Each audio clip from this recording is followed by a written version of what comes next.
굉장히 심각한 상황이 벌어지고 있는 겁니다.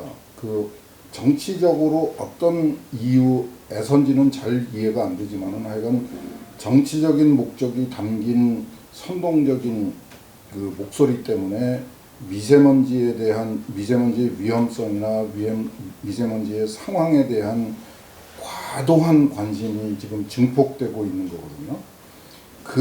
그거에 그런 상황에 의해서 지금 무시되고 있는 게 지금 말씀하신 온실가스 문제예요.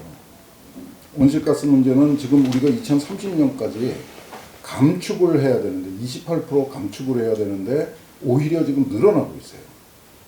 이건 걷잡을 수 없이 지금 정부가 완전히 손을 놔버린 상황입니다. 지금 얘기하는 경유를 빼고 거기다가 뭐 CNG를 넣거나 휘발유를 넣으면은 지금 말씀하신 것처럼 온실가스 문제는 더 악화가 돼요. 미세먼지는 줄어들지 모르는데 온실가스 문제는 더 악화가 되는데 지금 우리 사회가 놓치고 있는 부분이 뭔가면은 미세먼지는 이건 정말 좀 조심스럽게 말씀을 드려야 되는데 미세먼지는 국내의 문제입니다.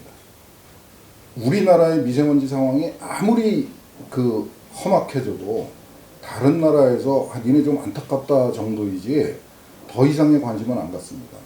근데 온실가스에 대해서 우리가 신경을 안 쓰게 될 경우에는 우리의 생존을 위협받게 돼요.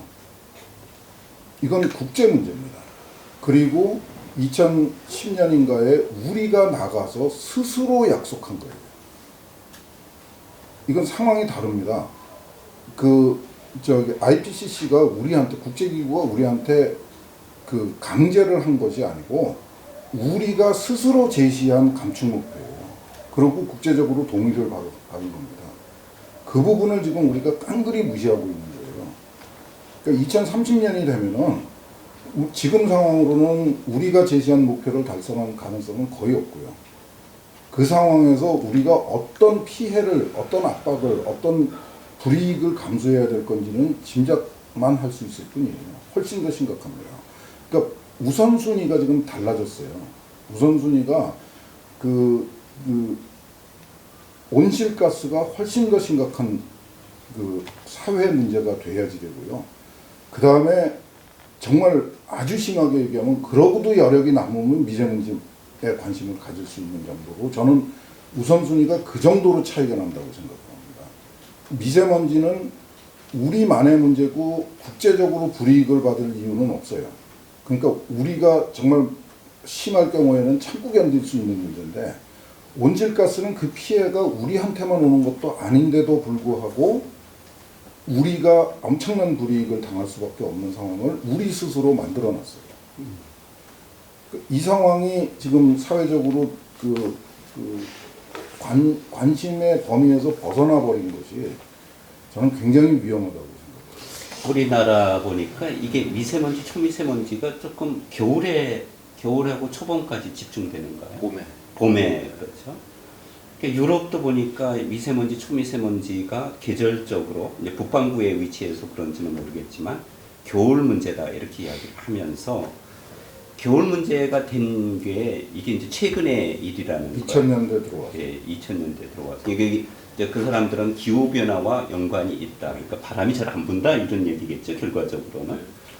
플러스 알파. 예, 그 어떻게 연관관계가 좀 있습니까? 기후 변화와 미세먼지 문제와. 그건 박덕진 교수님이 훨씬 더 이야기.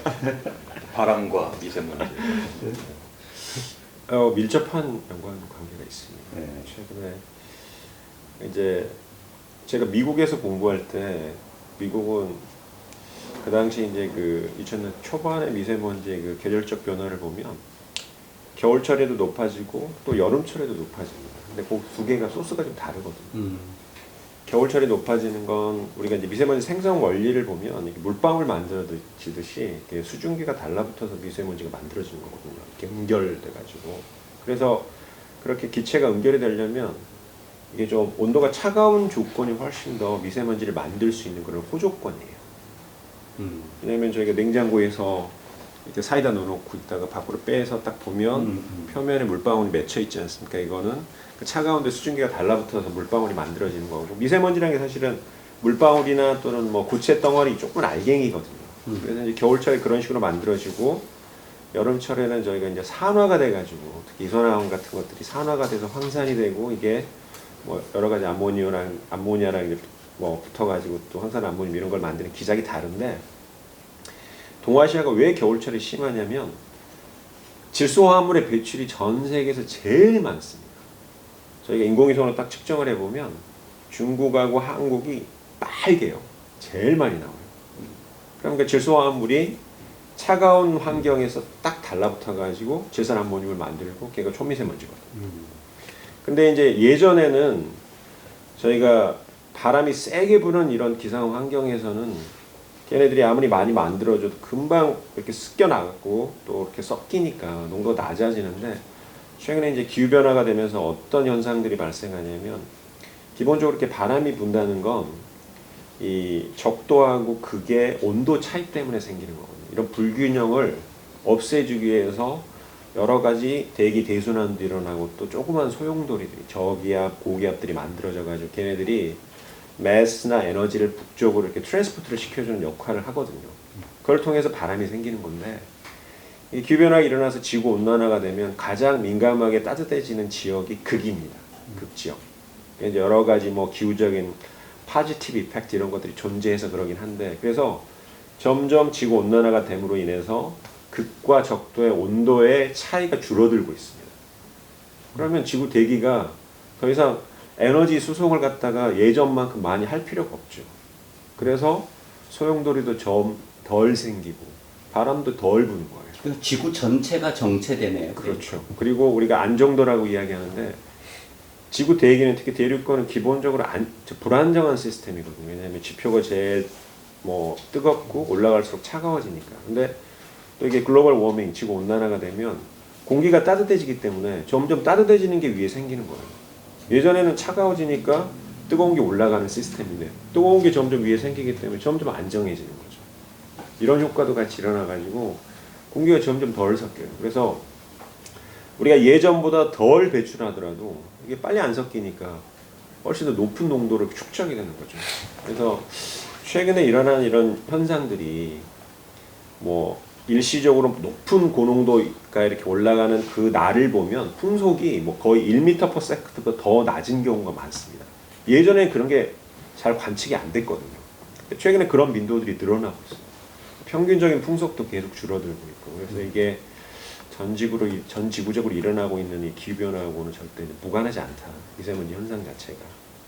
어떻게 바람을 불러일으킬 방법이 없습니까? 지금 근데 지구 온난화라는 걸 말씀했듯이 어차피 이게 바람 자체가 지금 약해야 되는 상황이고요. 우리가 이제 제트기류가 약해진다고 그렇게 표현을 하는데 그거야 저 위에서 일어나는 일이지만 아래쪽에서는 이렇게 저기압과 고기압이 잘 안 움직인다는 소리거든요. 그러니까 저기압이 한번 걸리면 계속 저기압이 걸릴 가능성이 많고요. 고기압이 걸리면 고기압이. 그런데 고기압이라고 하는 게 첫날이야 뭐 날씨가 좋다지만 이게 일주일 지나면 폭염이 되고 뭐 한 달, 두 달 지나면 가뭄이 돼버리는 거고요. 이쪽은 뭐 저기압이 있는 지역에 첫날이야 뭐 단비가 내렸다지만 이거 뭐 며칠 가면 홍수가 돼버리는. 그러니까 이게 극단의 현상으로다가 이게 공기가 이게 이동을 안 한다라고 하는 거는. 근데 이제 우리가 이 오염 물질이라고 하는 게 계속 이게 바람이 바뀌어줘야지 이게 확산이 이게 빨리 돼버리는데 이게 계속 정체를 해버린다라고 하는 이제 그 문제를 일으키기 때문에 이거 온난화 과정에서는 불가피하게 이건 피할 수 없는 그런 상황이 돼버리는 거죠. 그걸 조금 다른 면에서 보면요. 지금 우리가 이건 이제 워낙 거대한 대기의 변화를 말씀을 하셔갖고 와닿지는 않는데 우리가 지난 20여 년 동안, 그러니까 2000년대에 들어와서요. 특히 서울은 눈을 본 적이 거의 없습니다. 지난 겨울은 한 번도 없었고요. 쌀락눈 몇 분 정도 날리다가 끝났고 눈이 쌓였던 적이 한 번도 없고요. 하여튼 지난 20년 동안의 겨울 가뭄이 극심했습니다. 거의 매년. 아주 한두 해, 한 3, 4년 정도의 예외가 있었고 굉장히 가물었는데 이게 이게 일기 자료를 대강 찾아보면은 우리만의 문제가 아니라 동북아 전체가 그런 어려움을 겪었던 것 같아요.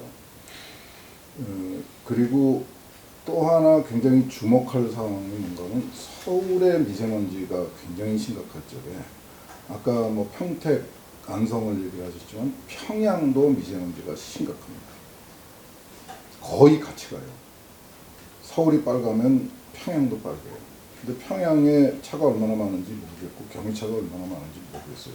석탄 발전이 그렇게 많은지도 모르겠고. 그러니까 제가 계속 말씀드리는 건데 굴뚝하고 배기구 이외에 새로운 배출원이 생겼다는 것을 의심해야지 되고요. 이제 더 이상 이제 눈을 뗄 수가 없게 됐는데, 그러고 거기다가 이제 이 겨울 가뭄이 극심해진 거는 분명히 기후 변화하고 관계된 거죠. 두 분이 말씀하신 그런 그 변화의 결과로 가뭄이 이제 겨울 가뭄이 극심해진 건데, 겨울 가뭄이 극심해지면서 거기서 배출원, 그 미세먼지의 배출원이 될 수 있는 곳이 있습니다. 그리고 아까 말씀하신 그 질소산화물이 많이 배출된다는 것이 해석이 되는 부분이 있어요.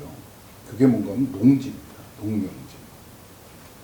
농경지에 우리나라의 경우에는 지난 한 10년 사이에 화학 비료하고 퇴비 사용량이 한 30% 가까이 들었어요. 무슨 이유인지 잘 모르겠습니다.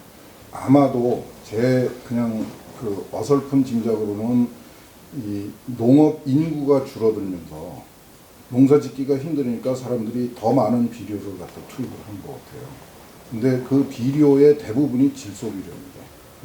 그렇죠. 그 질소 비료들은 지금 세계 보건기구가 그거를 경고를 하고 있는데, 질소 비료들이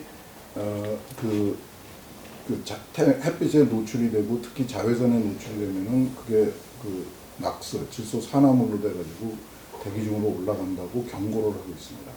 그리고 우리나라의 WHO 자료로 그 한국의 미세먼지에 의한 그 조기 사망자, 이건 WHO 자료인데 그 사람들 중에 상당수가 농업 인구예요. 그러니까 농촌의 미세먼지가 굉장히 심각합니다. 지금 전라남도의 질소산화물이 무지하게 많고요. 전라남도의 그 광주 그 목포가 아니라 전라남도의 농경지대의 질소산화물의 농도가 굉장히 치솟고 있고요. 거기에 미세먼지가 굉장히 그 심하게 발생하고 있고, 이게 우리나라 말로는 날림먼지입니다. 비산먼지. 그러니까 비산먼지의 극단이 황사죠.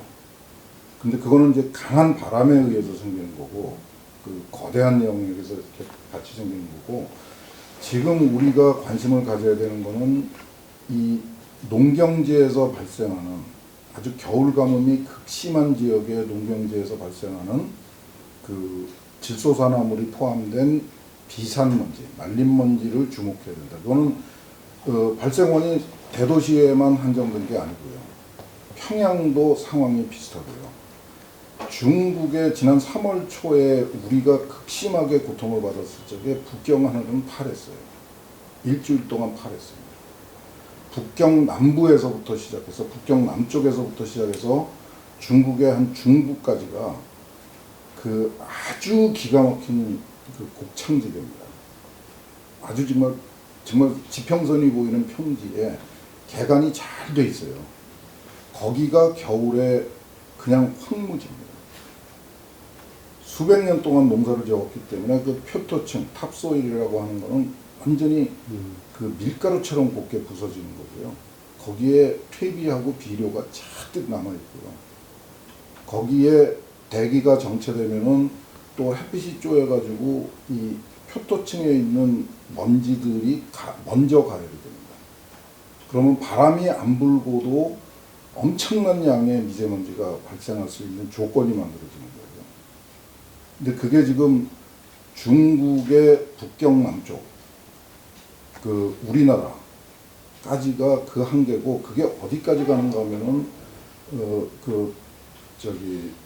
그러니까 인도 차이나 반도, 거기를 통해서 인도를 통해서 중동, 그리고 아프리카 그 서해안까지가 거대한 먼지 벨트가 거의 사시사철 만들어져 있어요.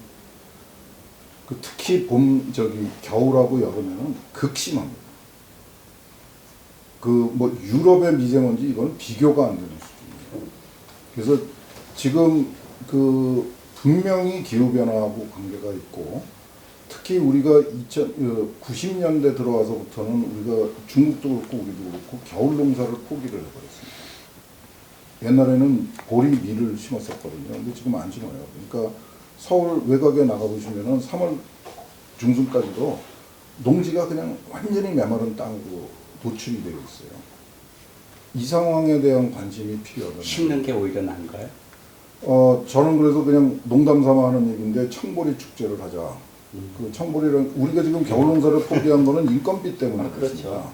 그 수확을 할 인부가 없어요. 그냥 뿌려놓고 그냥 즐기자. 즐기고 그냥 갈아엎어서 그 봄에 새냄새 짓자고 그런 얘기를 하고 있는데 그거는 이제 포인트가 벗어난 거고 핵심은 이제는 그 대도시의 그 먼지 관리는 계속 해야 돼. 전통적으로 해왔던 건 해야 되지만은 이제는 그 농경지, 개활지에 대한 그 더 많은 관심이 필요하다. 이쪽으로 눈을 안 돌리면은 이제는 해결이 안 된다. 예, 저희들 벌써 2시간이 거의 다 돼가는데요.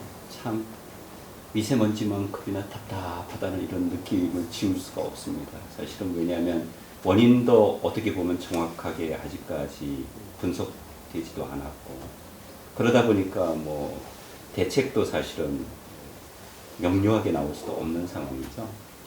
독일의 사회학자 울리히 베익이 그 위험사회라는 책에서 우리가 겪는 재앙과 리스크, 위험 사이에는 커다란 차이가 있는데 우리가 위험이라고 이야기할 때는 발전된 과학과 기술을 통해서 진단하고 연출되는 위험이다. 그래야 이제 우리가 미래를 바꾼다는 거죠.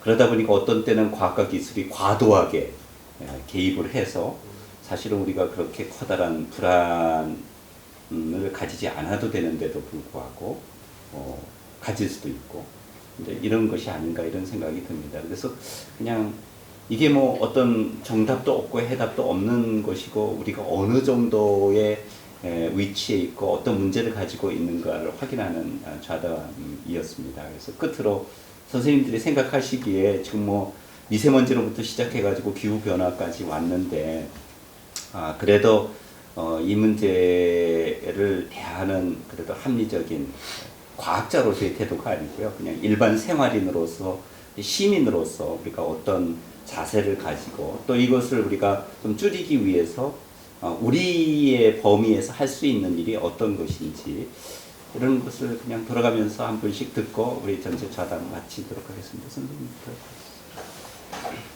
뭐 미세먼지 뭐 이게 뭐 다른 나라 같은 경우 뭐 런던 스모그, LA 스모그 이런 거는 보면은 뭐 크게 뭘 했다기보다는 정부가 잘 관리하고요. 그에 따른 여러 가지 조치를 잘 해갖고서 이거는 다 지금 뭐 런던 스모그라는 게 없고 LA 스모그라는 게 없잖아요. 그렇게 이제 해결을 한 그래서 이거는 앞으로 정책을 잘하고 거기에 합당한 어떤 집행 능력 이런 것들 그러니까 지금처럼 무슨 뭐 인공종으로 없앤다라든가 무슨 뭐 야외용 뭐 공기청정기 뭐 이런 이벤트가 아니라 그냥 전통적인 방법들 그러니까 정말 디젤 차를 줄여야 되면 줄이는 거로 열심히 가야 되고 뭐 이런 방식을 통해 갖고 이거는 어떤 면에서 효과는 금방 나오지가 않고 아까 보면은 이 건강이라고 하는 거 하고요. 그다음에 뭐 휘발유값, 디젤값, 뭐 그다음에 뭐 서민들의 디젤차 이거 다 이익과 이게 충돌을 하고 있잖아요. 거기서 우리가 건강을 선택했다라고 하면 이거를 어떻게 그럼 해결할 것이냐 이렇게 봐. 이거를 뭐 그러니까 건강 건강대로 챙기고 이익도 이익대로 챙기다 이런 식으로다가는 이건 아무것도 해결이 되지가 않죠. 그렇기 때문에 이건 첨예하게 이건 충돌하는 문제이기 때문에 이건 정치가들이 굉장히 지혜롭게 달려들어야 되고 또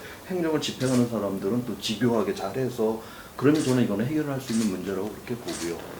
그와 반면에 그 다음에 이제 뭐 중국과의 이러한 문제들도 그래요. 중국 같은 경우 뭐 네이처에서 나온 그런 논문을 보게 되면 걔네들이 이미 이런 걸 데이터를 다 빼놨는데 지금 당장 뭐 중국 가서 뭐 협상해갖고 어떻게 좀 잘해봐라 쟤네도 줄이게 만들어라 그렇게 하지만 네이처에 나온 논문에 보면은 거기에 보면 걔네들이 배출한 미세먼지로 인해서 우리나라하고 일본을 갖다 그냥 묶어갖고 해놨더라고요. 3만 명의 조기 사망자가 나온다. 자기네 중국의 미세먼지로 인해서. 그런데 우리나라와 일본이 자기네 생산품, 생필품을 생산하기 위해서 중국의 공장들이 있잖아요. 그러니까 그 공장 때문에 자기네 나라 국민이 죽는 게 4만 명이래요. 데이터를 그렇게 나와 있어요. 그게 네이처예요. 그 다음에 우리나라 같은 경우는 뭐 줄인다 어쩐다 굉장히 이 안에서 요란을 하지만 과학적으로 다 그렇게 뭐 이런 논문에서 제가 본 거는 별로 없고요. 중국 친구들은 확실히 2010년대 이후로다가 줄인다라고 하는 이 미세먼지가 줄어들고 있다라고 하는 것들을 데이터를 지금 다 뽑아내고 있거든요. 그래서 지금 이 상황에서 지금 협상하러 갔다가 자료도 제대로 하지도 않고 연구도 제대로 하지 않고 그래서 저는 실패할 가능성이 굉장히 많다라는 쪽이고요. 그래서 이거는 좀 더 그건 지혜롭게 우리가 좀 대응을 해야 된다 그런 측면이고 또 하나는 우리가 굉장히 싼 물건을 생산하기 위해서 중국에 공장을 다 갖다 놨는데 그렇게 해놓고 니들 왜 배출하니? 나는 싼 물건을 사야 돼. 그 다음에 배출하는 또 걷다 손가락질 이것도 지금 이상한 것이고 그러한 측면에서 좀 이 국제관계 그러니까 중국과의 이런 문제도 좀 그러한 측면에서 한번 봐야 되는 게 있지 않나. 그래서 저는 이거는 이렇게 해결을 하면 된다라는 측면이고요. 그런데 아까 이제 그 우리 이 그 온실가스 이 기후 변화라고 하는 거는 이거하고는 전혀 완전히 이건 근본적으로 우리가 에너지 자체 어떤 이런 부분에 이 수요를 이게 줄이지를 않으면 해결을 할 수 없는 문제거든요, 지금. 그렇다라고 하면 에너지 수요를 줄인다라고 하는 거를 지금의 우리의 사회 시스템을 갖다 놓고 지금의 사회 시스템이라는 게 어떤 거냐면은 뭐 약간 뭐 보수적인 정부가 들어섰든지 진보적인 정부 그거 상관없이 다 경제 성장을 맨 위에 내세워요. 경제 성장이다라고 하는 그 자체는 에너지를 많이 쓰겠다라고 하는 것이 자원을 많이 쓰겠다라고 하는 게 베이스로 잡혀 있고 전 세계 이건 모든 정부가 그렇게 지금 가고 있는 건데 이거는 어떤 면에서 온실가스를 저감한다라는 거는 근본적으로 지구라고 하는 게 한계라고 하는 게 있고 그 안에서 우리가 사회를 만들어야 된다라는 그런 약속이 있는 것이거든요. 그렇기 때문에 이건 지구 한계라고 하는 작년에 나온 그 생태 그 발자국 그러니까 인간의 그 의식주를 갖다가 의식주 하기에 필요한 에너지, 자원, 그 다음에 또 그 폐기물로 나오는 그래서 그거를 면적으로 따진 그거를 보면 2018년도 자료에 보면은 지금 지구가 1.7개가 필요하다라고 하는 것이거든요. 결국 이건 뭘 의미를 하냐면 우리가 은행 가라고 하면 우리가 이자로 먹고 사는 게 아니라 원금을 까먹고 있는 것이고 농부라고 하면 잉여된 농산물로 먹고 사는 게 아니라 내년에 심어야 될 그냥 곡식을 지금 주워 먹고 지금 살고 있는 지금 그런 상황.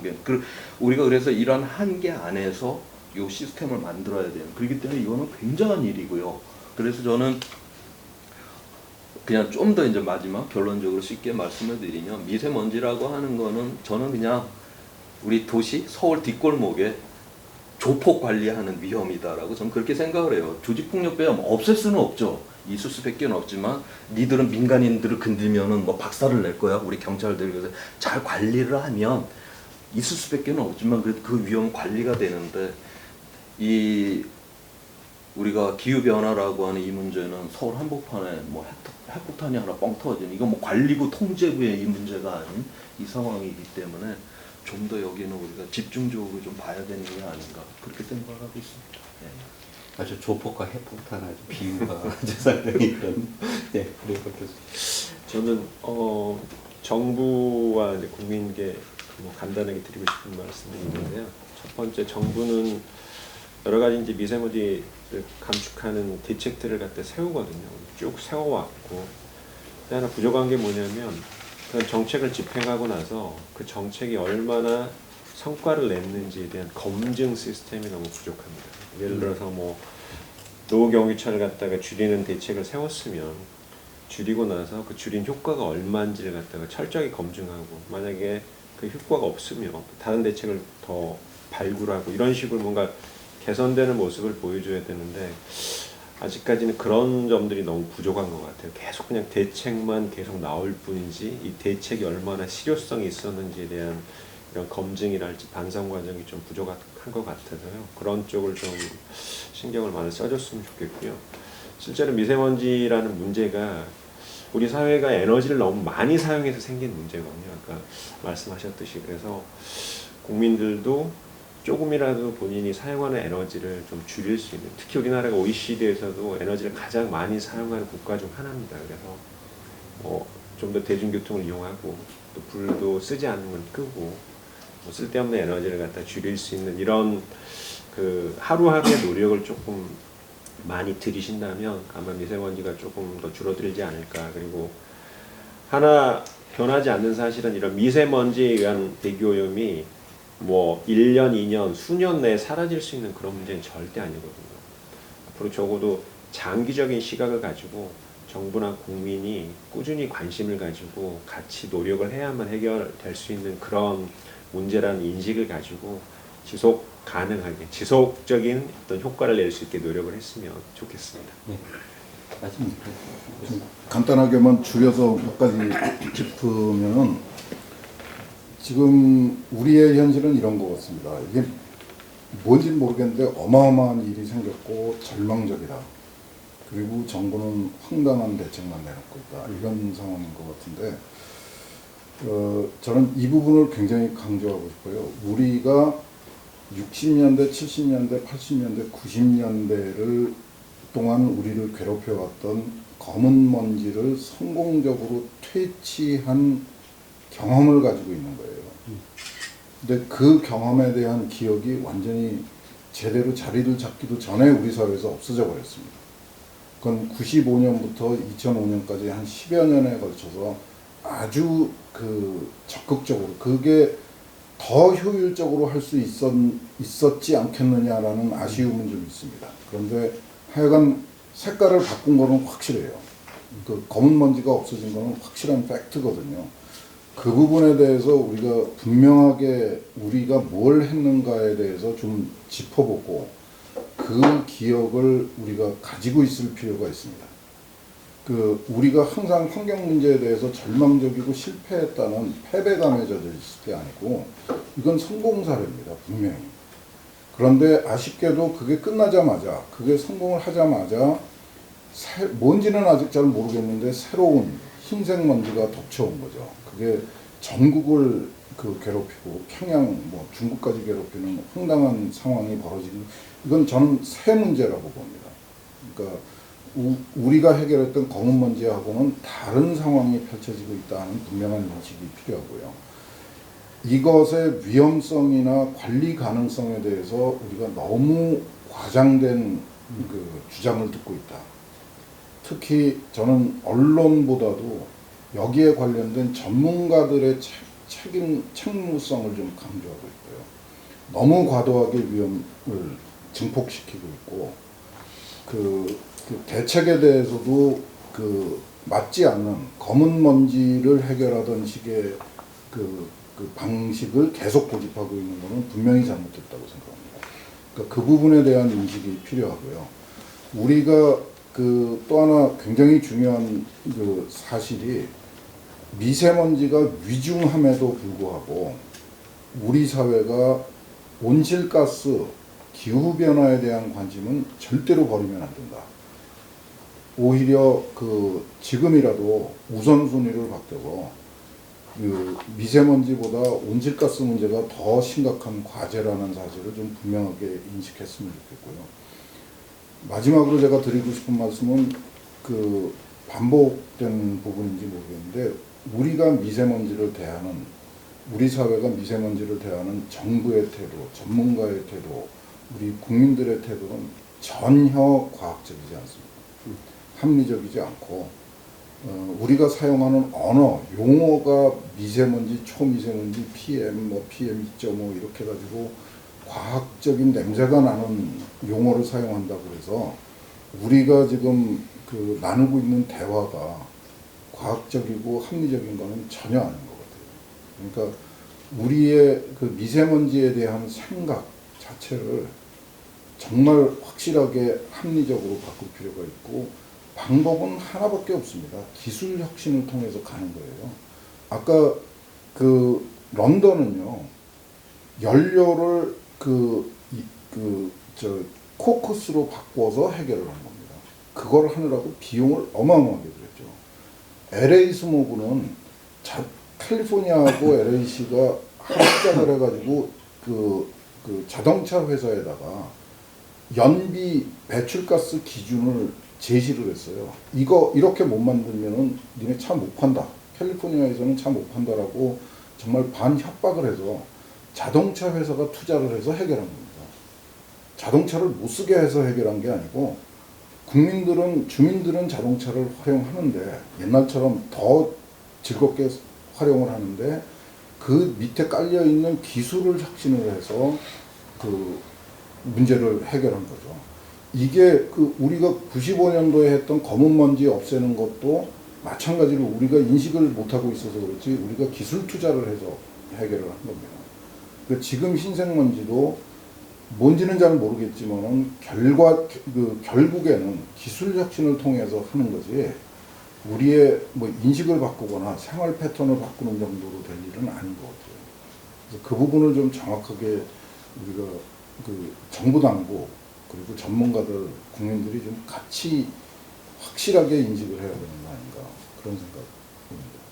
예, 오늘 참 미세먼지라는 그 희뿌연한 문제인 것 같은데요. 가지고 이렇게 2시간 동안 장시간 자담해 주신 데 대해서 진심으로 감사드립니다. 고맙습니다. 네, 고맙습니다.